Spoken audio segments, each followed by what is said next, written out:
esengo ya kosalela ekolo na biso ekolo Congo tozala na esengo pe ya koyeba te boza ebele po tosala mosala ngo malamu ndenge tolobaka totonga po Congo itongama bande ko boye malamu na bozindo bisika wapi biyano na bino ezwaka mituna na bino ezwaka biyano na makambo etali kotambola ekolo na biso na esengo tokita esengo mokolo malelo boye malamu mokolo malelo bande ko toyambeli bino moko na bana mboka to ya makaye moi mikolo eleki lelo esengaki to ya maye lisusu boyebi na scène politique azali moko na lingomba politique ya monene ekolo na biso azali pe oyo azwaka pasi ya baninga ekomi lokola ya ye amesana kolia na bato amesana kosolola na bato kofanda na bato yango mpona présentation na ye totiki bolanda portrait na ye to découvrir na bino na biso invité à biso ya mokolo malelo.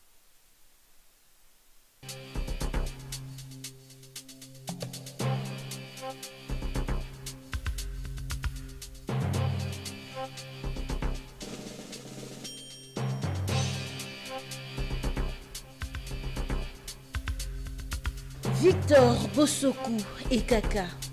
Victor Bossokou est un acteur politique congolais et mécène culturel de renom. Expert en administration, a pris plusieurs formations à l'extérieur du pays, notamment en Éthiopie et au Togo. Diplômé en analyse et développement de l'Université Bell Campus de Kinshasa.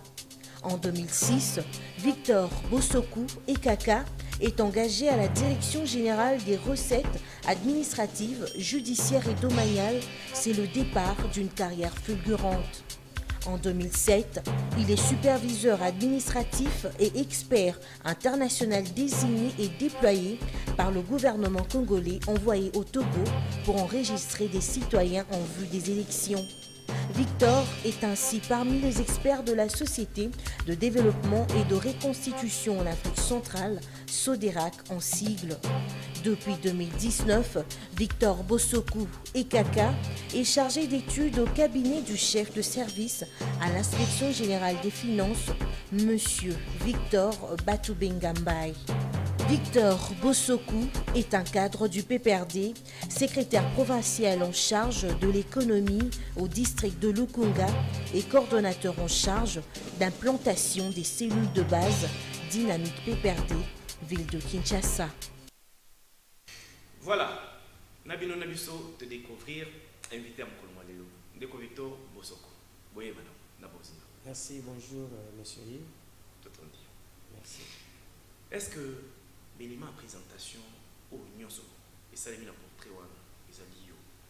Oui. To babakisi to balongoli mususu. Balongoli mususu, ils ont moulaï mais il faut que longola parce que télévision ils ont ngonga. Yango moni balongola. Kuti zana ba document oyo porté ngoy normalement ba présenter ngona ba document ngoni surtout mais oyo lokola ezangonga ya télévision esengela ki kotia ngo moke moke yango toke na ngondengo yo moko elenge engagé na politique kotala mbula na yo tala obozana na elenge makasi politique okoti ndora musala na yo ndenge nozo combiner yango na musala ozali cadre munene politique olinga te so yo koti yango te yango kokota vina yo donc biso toza bato yo na bango air nyonso to na télévision c'est-à-dire ce qui est kaka pona mbongo mais toya na biso politique te monsieur Yves donc biso tozwa ki na biso déjà au bat balobaka moyen na musala en tant qu'administrateur public formation nanga nazu yango wana oyo na umeli na administration publique tozwa na biso moyen ya kozalo akolia na ya komela na moto ya kotambola. Donc Victor Bossokou aye politique te po ya koluka et c'est quoi piazo mwa nkwanga na mwa lipa jamais. Mais ce que yebisa biso eloko nini etindiki yo lelo se retrouver la acteur politique. Mais idole na bango toujours idole nangeza la Joseph Kabila Kabange na otikala jamais ko changer ata babaloli bokele. Ata babi obo perdre l'élection idole nangeza otikala Joseph Kabila Kabange. Et puis PPRD erotika la partie nanga ya libela.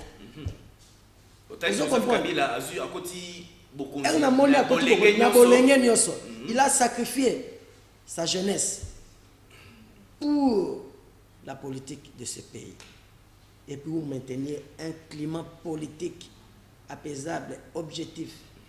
Sur tous les sens, il y a unité. Vous comprenez? Quand Joseph Kabila a pris pouvoir, 29 ans. Est-ce que vous savez, tout autour, il y avait des belligérants. Il y avait des belligérants. Les gens aujourd'hui, comme ils ont un titre ambassadeur de la paix, il y a nini. Mais oui. Mais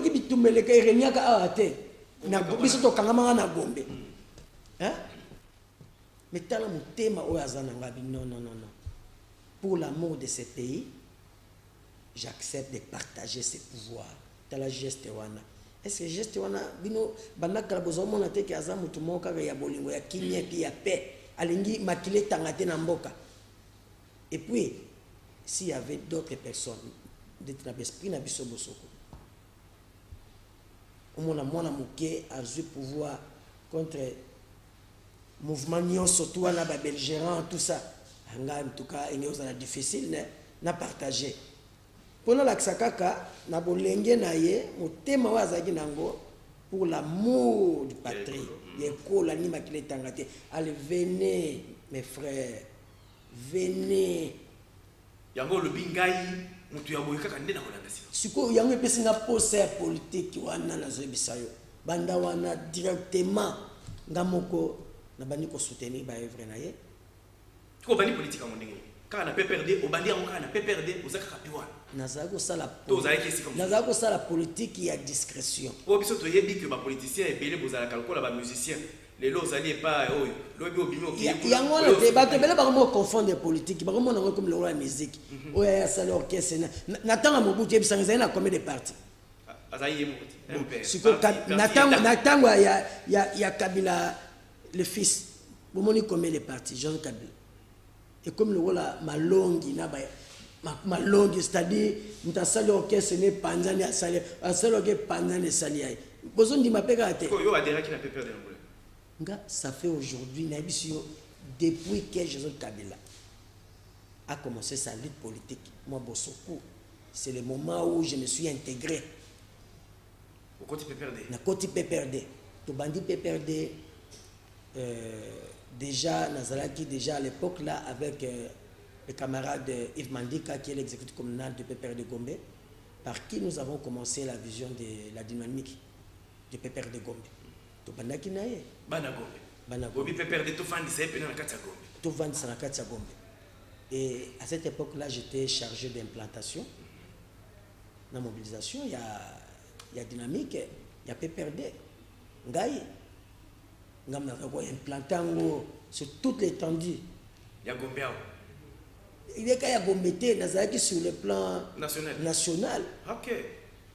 Il y a mona déjà to zwaka déjà elawana tino moni lelo donc PPRD za ya yo ya makila.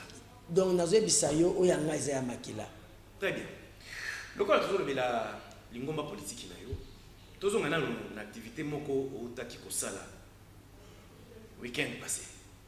Donc dimanche passé, la cadre il y a des descente sur le terrain, cadre il y a kofandi ça ma solo ndenge zalaki. To landanano. Oyo zalaki condensé y activité na ya dimanche. Tozonga tout ça là moi commentaire OK. Ndenge zalaki yango to le makamso. Ouais, le dimanche passé. Voilà. Bayi dynamique Victor Bosoku bazali ko koba ko redynamiser structure na bango oyo ezali moko na kati ya PPRD. Mbala oyo ezalaki na commune ya Kinshasa wapi ye moko Victor Bosoku oyo bakomi kobenga Saint-Esprit azalaki sur place pour na kopesa bâton de commandement na moto oyo akomema charge ya PPRD pe dynamique Bosoku na Congo Mobimba. Awa Nabokomi na ye Victor Bosoku eloko ya pema autrement dit Saint-Esprit ayamba makine sengo makasi epa ba membre ya dynamique na ye banzembo pe mabina ezalaki au rendez-vous. Sima nango ye moko Victor Bosoku azwaki maloba pona ko remercier ba membre ya Dynamique pe kotalisa na bango vision ya lisanga na bango. Esika nini asengaki na bango ba milengele pona 2023 oyo esengeli ba conquérir lisusu pouvoir. Kasi na nyonso esengeli membre moko ya Dynamique ayeba bongo ko soutenir Joseph Kabila Kabange pe coalition au pouvoir koloba bongo FCCPK. Yves Mandika, secrétaire exécutif ya PPRD Gombe, a installé qui comité exécutif na bango oyo désormais ekokambema na Jérémy Balangu. Wapi balatisaki ye riban symbolique pe bapesaki ye drapeau ya PPRD oyo ezali kotalisa ete Dynamique Bosoku pe PPRD na ndenge ya Kinshasa pe Congo Mobimba yende akokumba yango. Boyoka Victor Bosoku ndenge abetisaki ngonga. Ezali cellule moko ezali implanté sur le plan national, mais on installé qui coordination équipe nationale et puis Kolekoya to installer la chef à la cellule de base na ndenge to ndenge pour chaque commune. Na bete na ngodi boso respect ya coalition. Base na ndenge ba continue biso bazo respecter bende ba section to respecter yango. Biso bete za sima ko soutenir bito soutenir toujours ba coalition et coalition ya mboka na biso ba continuation baza ko kamba biso. Voilà, activité il y a dimanche passé, Victor Bosoku, installation, il y a comité, il y a coordination à cellule de base, Dynamique Victor Bosoku. Dynamique Victor Bosoku est aligné. Bon, Dynamique Victor Bosoku est un moko ya ba cellule de base. La cellule de base wana est une structure moko tozo bengango pour na structure d'appui na kati ya activité na biso ya parti pour na soutenir mokonzi na biso autorité mo wana biso Joseph Kabila Kabange pour maintenir bendele na biso ya drapeau ya PPRD ezala toujours en avant. C'est ça l'importance ya ba structure wana pe cellule de base na biso Dynamique Victor Bosoku. Keba awa to kolobela Dynamique Victor Bosoku moko na ba cellule de base à PPRD et bandaka boite oh dynamique lobi boyo moni pena otipe libaya osali wa wenge. En tout cas ngapi za ko bangela ngate obando ya mangale lote to bandi na ba café matinal awa depuis nazala ya ona biso ezana bato mususu o era zo ya na kati ya parti faut aye azana vision na ezali nini nga déjà vision na ngai na période wana vision nga objectif na ngezalaki soutenir Joseph Kabila Kabange, faire adhérer bato na kati ya PPRD pour tous à la bomoko to continuer to que na vision na biso ya président na biso ya parti. Très bien. Yango wana ezaki objectif na ngai ba o mususu bazo bunga nzela ya yeli allez o ngala ngabi marabu mes o ngala ngabi manini o ngala ngabi ma vice ministre soka zuite ale kuna momoni ake atenga mpandi donc idée na ndenga yele ezama be ezambaka sa donc biso ba idée na biso bandakala objectif ezalaka déjà soutenir Jean Kabila Kabange ya on a betaka to laza idole na ngai na kotikala kaka kolobango bokomona bozelanga mukolo yo na koloba yango e comme le contraire bobimiselanga bando yo bozongiselinga obaki nini Bosoku na bitala lelo ba église ezokabwana belebele tala nana oya kabwani yake boy oya kabwani yake mopanzi mais tal exemple ya catholique abi non tobimisa buzoba na bisote abeti renouveau charismatique au sein ya église catholique. Et bien on réveil église de réveil et mouvement moko réveil na kati ya catholique. Nous sommes renforcés biso déjà ezaba cellule parce biso PPRD na bisa PPRD ezali ko l'équipe à makasi ezaba ba wengendo mona ka PPRD zawana. Tumia makasi faut jeune faut la kisajo oza penza donc est talentueux.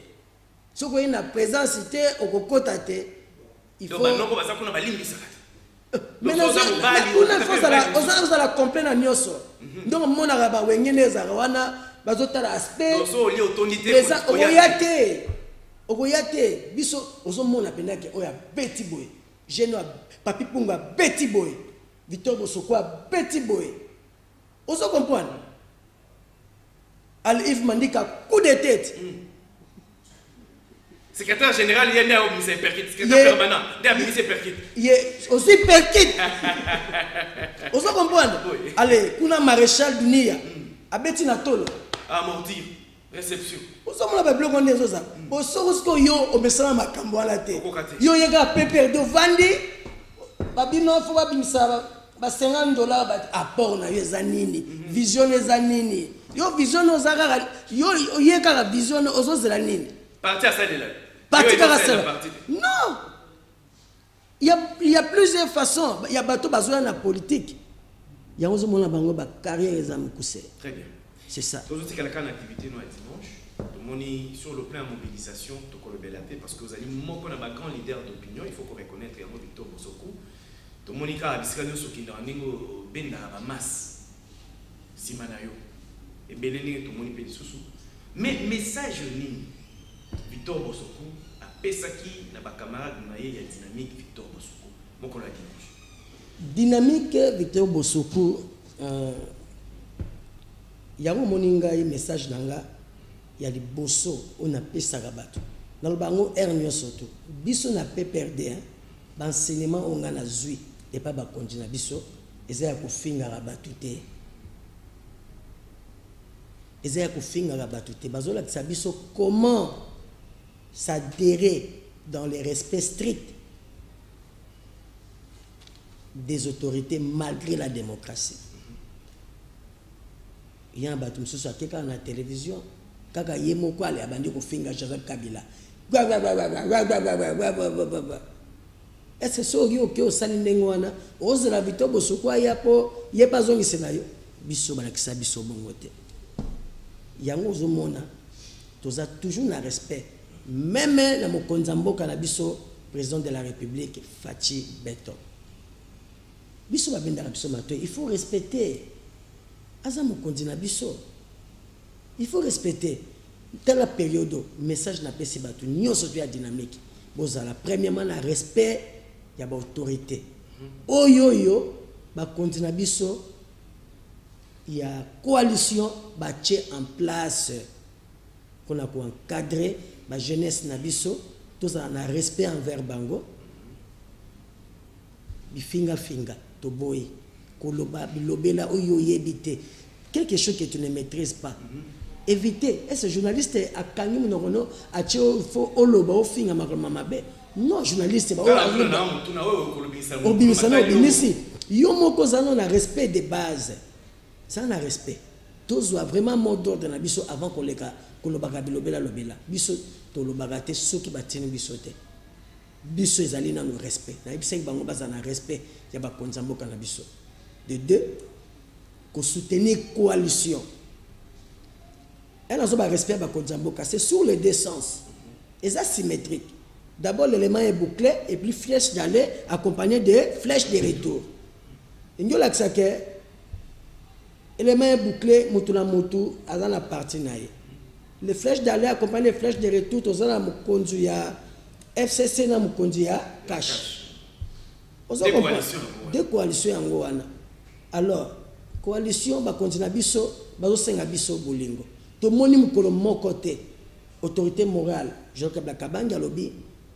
Non pour la coalition. Est-ce que vous avez déjà? Jamais. Tout le monde n'a jamais président de la République. Nous connaissons et lobby. Non pour la coalition. Alors, jamais. À chaque fois, depuis Brazzaville, Azolo Bazo lancé la coalition. Et la coalition, la coalition. Et moi, je répète, il y a deux personnes qui engagent cette coalition. Du FCC, Jean-Claude Blakabangi, du Cachet, président de la République, Fachi, qu'on appelle Béton. Alors, ceux qui ont décidé de côté. Pourquoi bateau baza pembeni pembeni songi songi batika bato bakamambo kalandenge ya Saint-Esprit. Très bien. Il y a 11 mois mikolo ba benga Saint-Esprit. To comme la Saint-Esprit ce qui est lo ba pembe to comme Victor Bosoko vous a quitté le deuxième message au pesa qui na bande ezalaki pour la dimanche. Deuxième message on appelle ça qui bango ezalaki ya ko préparer. C'est le moment ya ko milengela. Ce n'est pas des bâtons magiques. Quand depuis tata tour yo o ayebi ke o système bon on la ba voix bo pesa o rezovoir na ngate c'est le moment soko ça qui m'a ben na yo se repentir ba voix Victor Bosoko ça ba voix Victor Bosoko c'est le moment où se préparer na ngambo ya banguna bon se préparer et puis au camarade PPRD va tricher donc c'est la 2023 cause la 2023 pour 2023 yo so bani ko bongisango na bando bongisango sikoyo donc ozomona la bando bongisango sikoyo otalaki mokonzi na biso ndenge akitaki na bainstallation na Gombe hein akitaki na bainstallation mokonzi na biso Torté Monga na Gombe pona ko siège à voilà il y a FCC voilà pona kotala ndenge makambo ngo ekozala c'est-à-dire ils ont déjà vision bon comprendre déjà vision mais Victor Bosoko comment ozo parvenir ko gérer et belé à bilingue au bazo landaka on a sima chaque fois même sous ba pese okombo soki Saint-Esprit molimo centre voilà to ba on a lingala on so ba bengi ba lobe ko bengo eloko apema ozo gérer ba bilingue on ndenge ni to ezaka le système ba fio na bino ba sala bino baza besoin na bino botia bango poids bo soutenir bango sima ba servir bino ba se servir na bino quoi ba marche pied soki ba komi na satisfaction ya o ba ngo baza ko poursuivre l'objectif ba abandonner te ba vient na biso ba sala bongo te basala bongo na banani te ngana ebini na solo okosi lo babo solo yo moko ndenge mission ezali lo babo solo te bazate nana ngo basalela epoaza non du genre utiliser ba jeune batizaka ba jeune te batiko kosela ba vie makambo ba jeune bino moko bolamuka hein bo sere bo telema bo travailler non jamais ba vie bati ndeti nga batikala jamais ko utiliser ngai ba pesa nga jamais polo na 10 000 francs na $50 na zo biso eza problème ya détermination politique jeune font dépose avec na mo déjà mais yango na zo biso problème ya vision okoyi batiki yo kiliba yango wana problème ya vision okoyi batiki yo kiliba hyperkit pas lamuka système secrétaire permanent mais yango wana so hyperkit yo hyperkit ya pona nini pona kolamusa ba oyo bazotikala kidiba yango babengi yango hyperkit so abeti pa ale olalaki olamuki ngapi nazwaki hyperkit mongo natikala kidiba nazwi hyperkit ale ngasko yo na teleme Saint-Esprit neza wana c'est-à-dire na bimisi gauche na bombi droite ils ont un système à Congo Saint-Esprit tozobela Saint-Esprit pourquoi tolingi sagesse pe molimo santo oyo azo kita kati na ba konzo bazo diriger biso na cash topé na FCC Saint-Esprit moto azo diriger Saint-Esprit bima ma Saint-Esprit lingaka bomoko l'unité pour amour du parti du patrie alors biso to beleli biso ba biso ba tutobi toza ba fruit ya coalition nde tozwi Saint-Esprit wana à côté quatre na biso to komi ko loba minoko sika tozo parler à langue shinda baba c'est-à-dire bazo comprendre minoko to loba te déjà to bandi ko réfléchir déjà siko pour la élection ya yango tozo loba déjà langue shinda baba ozo comprendre Saint-Esprit asa kiti abimisi déjà éclaireur mais ero batwaza ki di baba zolala eloko apema ezola kisa eza banzembo oyo bayemela Victor Bosoko babie loka peme pasuki kanga motema donc na sens wana donc soki pe pasuki liyo kanga motema falo somba lipangu yangu bana yo lipa bacha mateka yo ngika ke loka pema so e pasuki liyo sali kanga motema de batu suba zo basikoyo babenga nga kitunga finalement ezaka bakoma banzembo bayemba ndenge misemo kwa yemba kingai ayiba tsholo na kitunga to na valise donc yango mo batazo byanga kitunga mais on vit ka ndenge ni tantôt aux ana ba politiciens ozo sala musala na yo comme administratif finalement na monde wana ba musicien Victor Bosoko yemo kwa za lokola musicien on vit ka na ba ndenge mais yango nazo ebisa yote nde to komi na vitesse à lelo nous avons un partenariat d'échange. Mkolwana bolanda ki image moko papa d'amour mais so bazo yemba moko na bino ou bien moko na bino azana succès papa d'amour na zolo bela voisin dunia kinanga mais le wazamu ta pe perdre vous sepela ba nous so ba sepela c'est-à-dire ba tombola moko na bino c'est que muntu wana azo sala automatiquement ba avantage to azo tombola le sous pe perdre et kende liboso automatiquement. C'est-à-dire, n'a pas musicien, ils ont pas koyemba te, ils ont pas orchestre te, mais baza battre ko la biso na liboso. Et tous après na bango, c'est-à-dire ils ont koyeba ko sola. Ngana lingi culture. PPRD tous en département il y a culture na jeunesse. Donc là ngana lingi culture, faut pe ko tombe na bande ko na biso pe na kati wana, ba ke PPRD za ko soutenir, ils en a bateau baza ko soutenir culture en poka na biso. O baza ba difficulté sur le plan culturel. Bagoya Vengai pour que soit là bango échange wana to mesana eza malamu na c'est que même sur autant ba élément ngana qui ta ma descente mingi au moins on a toujours accompagné soit avec un comédien ou un musicien alors au moins on a même na ba élément au kocha ou tam so moni musicien moko c'est-à-dire ba accompagner kanga partout il y a aussi ça la fierté na kati ya parti na biso to za pena Victor Bosoko parce que biso pe to za na département ya culture et jeunesse. Il faut que nous soyons peu mission na biso baza ba binemi na bisoté. Faut tous arana bango. Yo mona ba politicien mingi. Ba musicien ba yemba bango. Ba yemba bango. Vous avez pas besoin encore à ba musicien. C'est très important. Pour maintenir combo. Non, pas seulement pour maintenir combo. Ils ont pour maintenir combo mais ezali moyen moko ya accompagnement. Pour na relaxa public tala mutu oyo azosola bien la jeune na ba jeune comme le mécène moko boyi voilà. Gauche ba yembi Victor Bosoko ozonga gauche voilà na droite ba bengi ba yembi oui, Victor oui. Bosoko Azosala pe promotion ya kombo na yo azosala pe promotion ya kombo na yo à travers ba œuvre na bango azosala pe promotion ya kombo na yo et c'est très important mais nous sommes des politiciens on reste politiciens on n'a pas besoin de pas besoin forcément il y a des comédiens to des musiciens pour na basa la promotion il y a comme on a biso mais c'est juste pour que notre culture est tombouama c'est pourquoi on fait cet échange na retour et ba yebi ke ozaki pena bango kombo pezo sala nini ezokende OK c'est dans ce sens là Bosoko na ba musicien ba comédien mais na kibomoto na yo eza na aspect moko esengeli pe tobetela c'était tomona kao bisika matanga ozangisaka te tomoni yo osali tour na ba orphelinat leo tozalaki na ntango ya covid-19 awa kotikaka biloko ya kolia mwa lisungi ekomelaka ndenge nini ezalaka ofandi epa na yo kosala makambo na yo ya politiki na makambo na mosala bato baye ono esika boye bato baza na pasi yo lobi na mwa mokili eza nango nakende kokabola na bango to ofandaka mpenza boye eyeli okaa na moto bandi koluka esika wapi okoki okende kokaba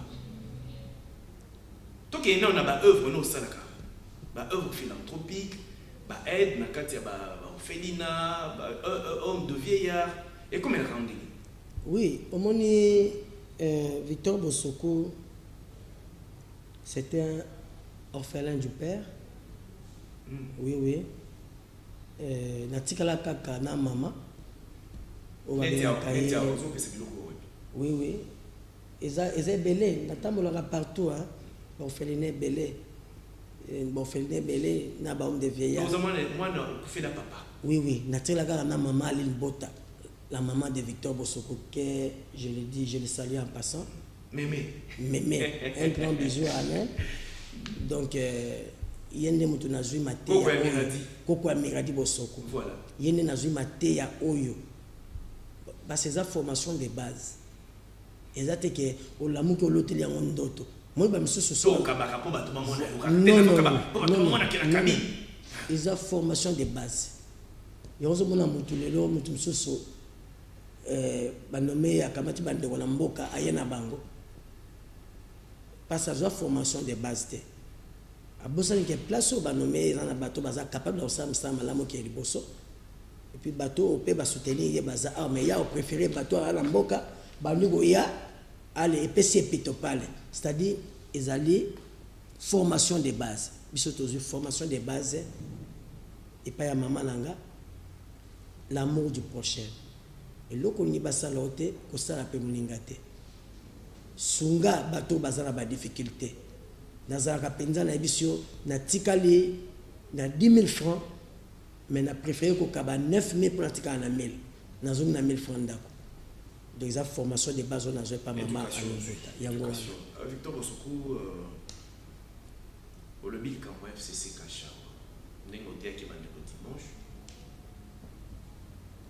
au comment on avenir il y a coalition na qui politicien to qu'est-ce la ta kazaka no qui politicien mais bino le camion besoin on avenir il y a FCC cash et ça bino bana mboka nde balingi baye bana na balingi ba congolais te bino ba politicien beaucoup minga sobo vendre avenir donc yo ça a besoin FCC cash kabana yoka mutuna ko banzisa mais tuna nga ko tuna yo e ko utana mutuna maite ngai nazali canal oyo peuple bo alingaka musala to sale na kaye atiaka ngai maloba oyo na monoko abikende kotunela biso Victor Bossokou neti oyambiye tunela biso yebi tuna oyo bino bayi politique mayebola kisi na peuple uta ndeko Tshisekedi akoti na bokonzi na kati ya coalition oyo et comme ko pesa et pesa qui espoir là on ndeko Tshisekedi azaki pouvoir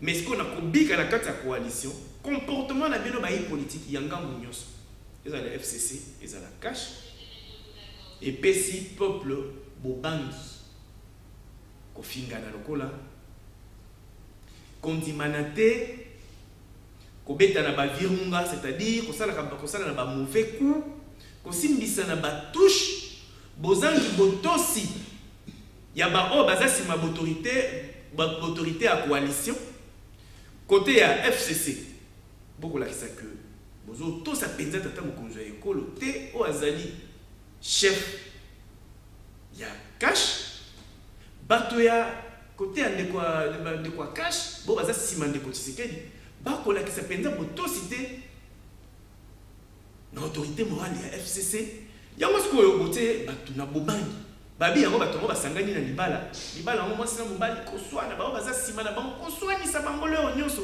atako bango mibale bazo koswana te limbola na likambo wana eza mituna na ngai le maloba ya bayimboka population oyo nazobisa bino makambo eza vrai lobana population bazala bobangi te tosala politique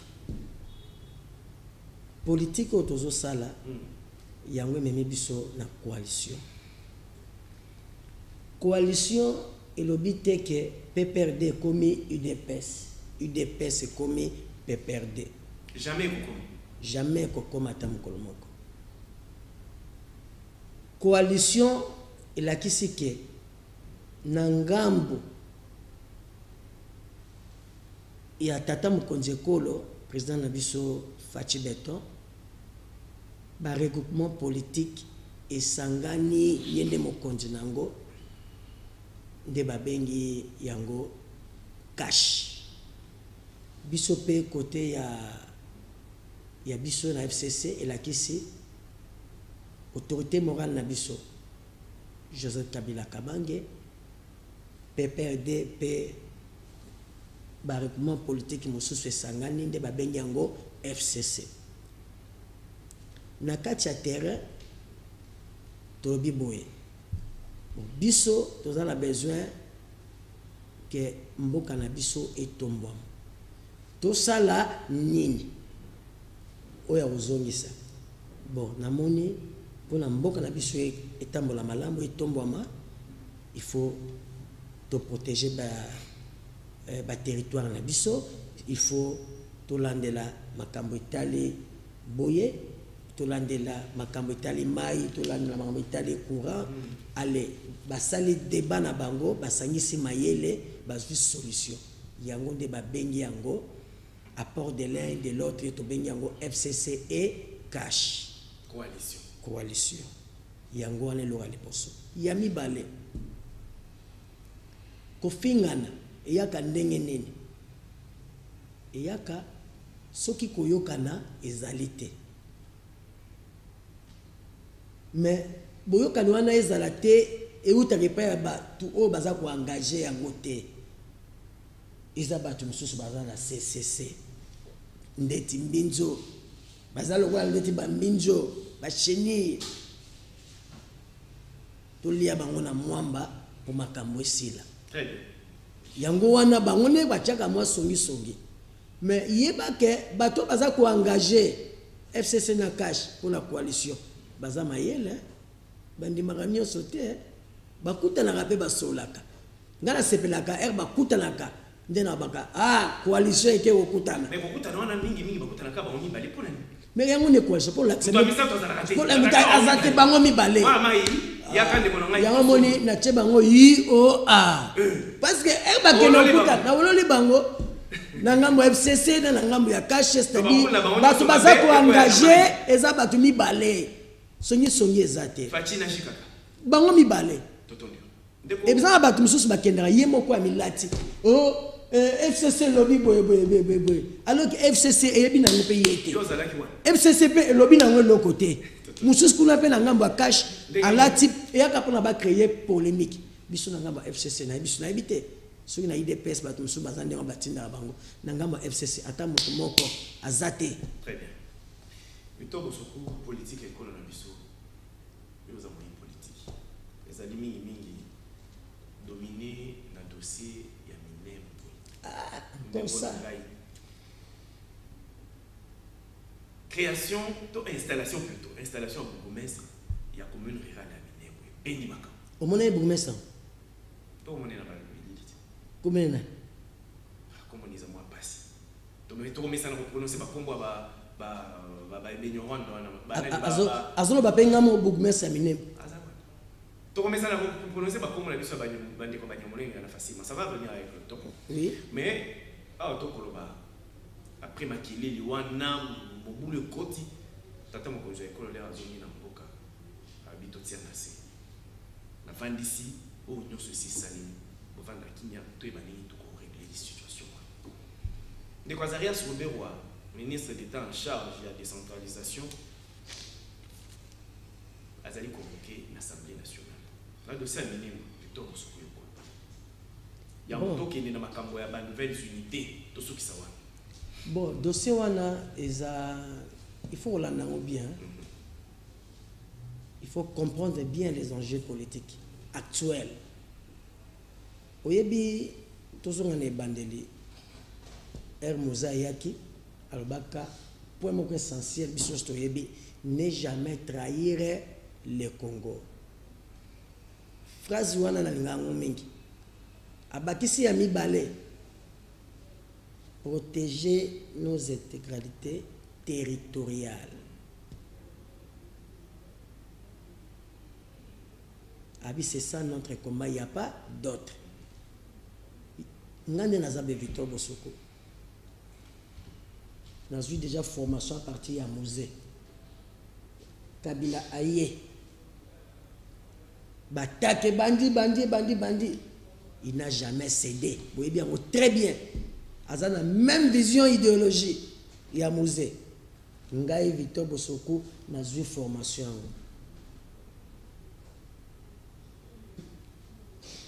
Fati Beton aye.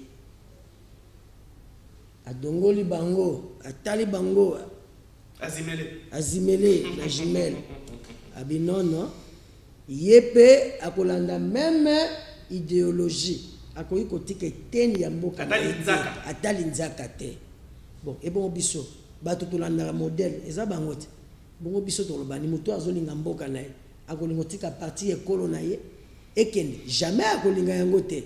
Alors, pona ngai si c'est vrai, il y a solo pour éviter ce qui est un rêve de réalité. Il faut pas que la personne, mais si c'est vrai, babenga qui ne pour répondre, batu naye ezali kambo nini, ozo kanisa nini, et puis ce que ça yango, pona nini osali yango. Tokoya, totika donc ba représenter biso basala musala. basala msala na bango lokole ke déjà na kati kuna tozela bakonjo bazota la situation yango ba régler yango très bien ezala lokole ke na cour ya cassation bon c'est la décision tango copie alors parce qu'il y a plus personne ne va plus s'interpeller dans ce dossier très bien plus question de s'interférer voilà batika bango basala ba député ba parlementaire basala msala voilà yango to pesa bango mandat yango basala baloba na isika na voilà mais bayebi ke batu nyonso mboka basala nini zimele bango neti mokolo alobi na plénière alobi ezali kaka voilà boy ndeko Victor Bosoko tokomi okende na kosukisa émission mokolo malelo likambo etali ba nouvelles unités na gestion ya dossier oyo ya na kati ya administration publique ya Congo biso ozapena yango ba nouvelles unités bon nazo ra bazo loba lobango bon nazo baté problème na bango penda ezanini tu sais hein lorsque j'étais encore chargé d'identification nationale, j'ai fait ce travail-là de nouvelles unités. Dans ma cambotali, effectif déclaratif par emboîtement. Problème de base, c'est quoi? Au moment où Moutoumoko Baché me conduit quelque part, au mandataire,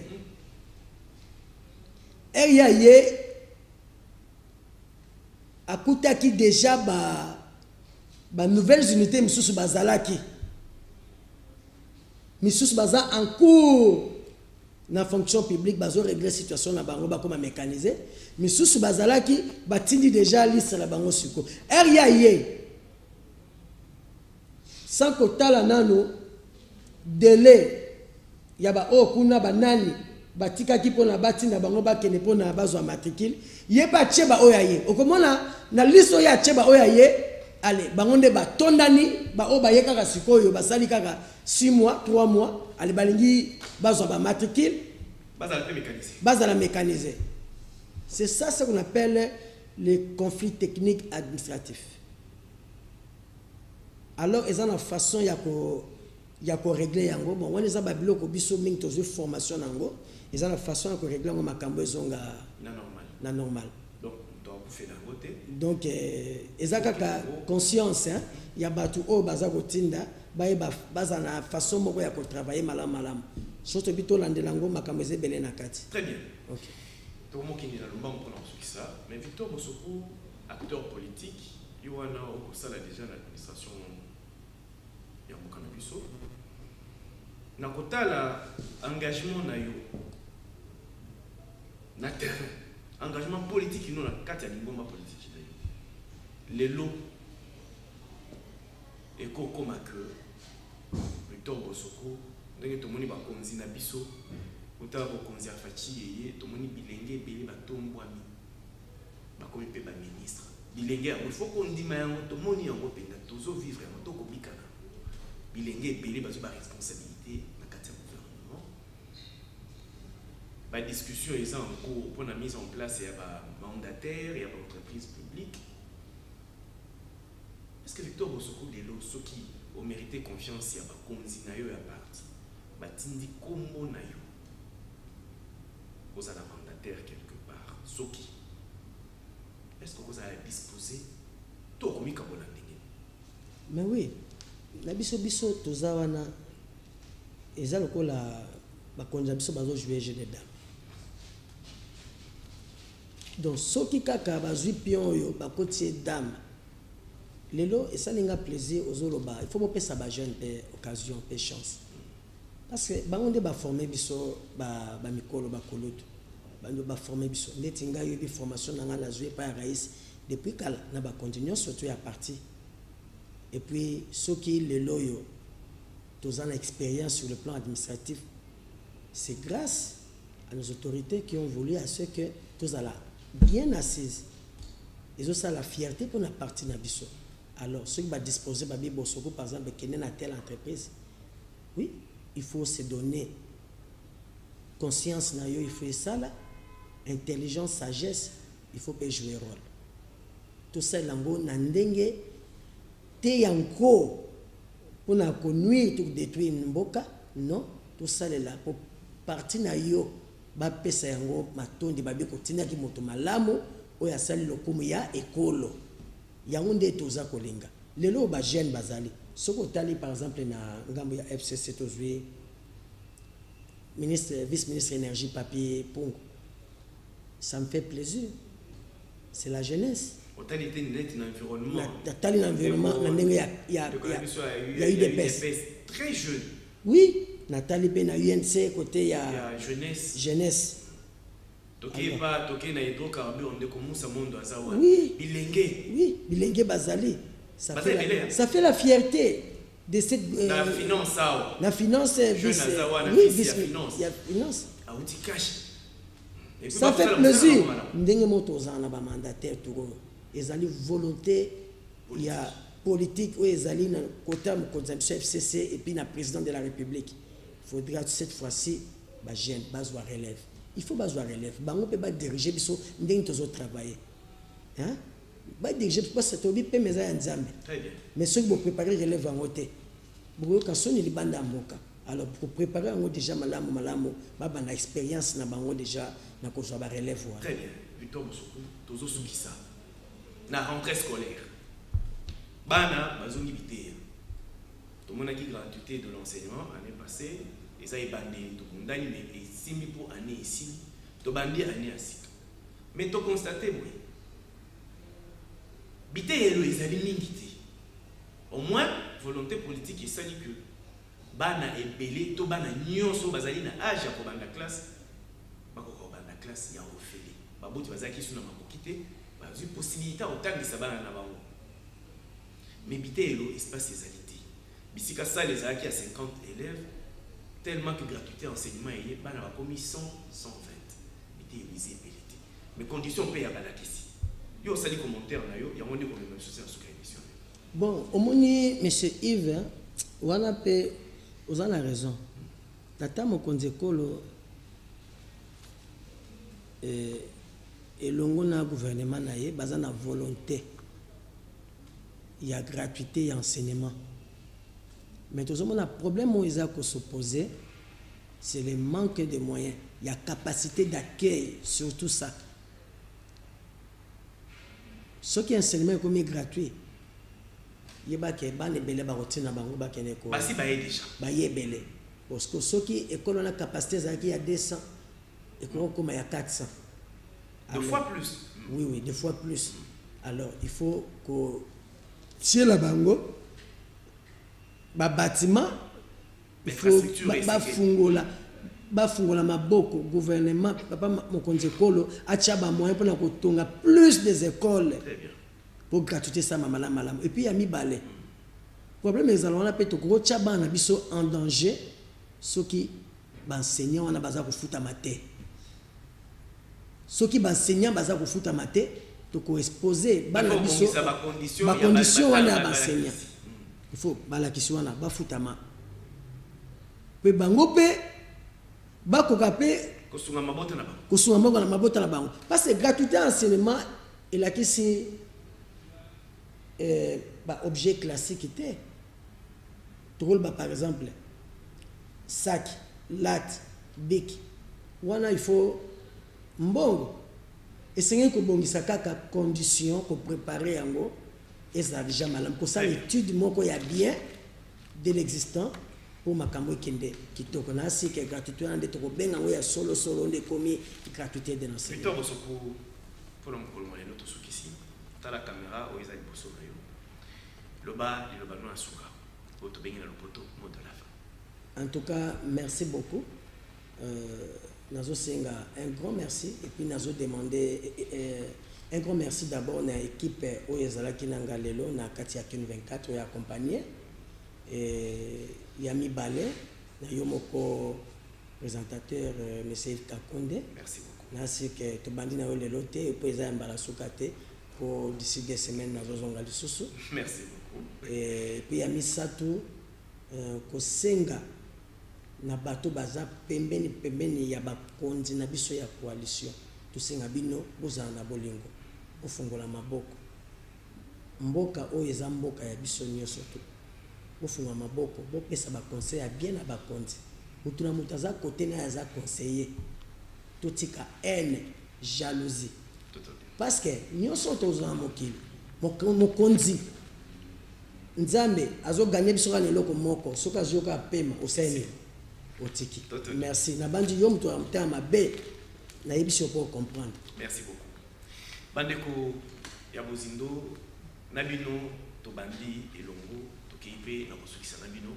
Pona mokolo wa lelo to sukisi to yambela kibino mwana mboka Victor Bosoku et Kaka Ouazali Bongo cadre ya PPRD Azali P secrétaire provincial en charge ya économie pour la district ya Lukunga ya libota politique monene boyoki mitona na biso bolandi biano na ye totondi bino ndeko Victor Bosoku totondi zingo yaki. Vous merci vraiment. Pour mokolo wale to sukisi bandeko tokutana bongo mikolo misako ya Nzambe zala na ekolo Congo pesa bwanya na mayele na makambi po basalela peuple. Voilà.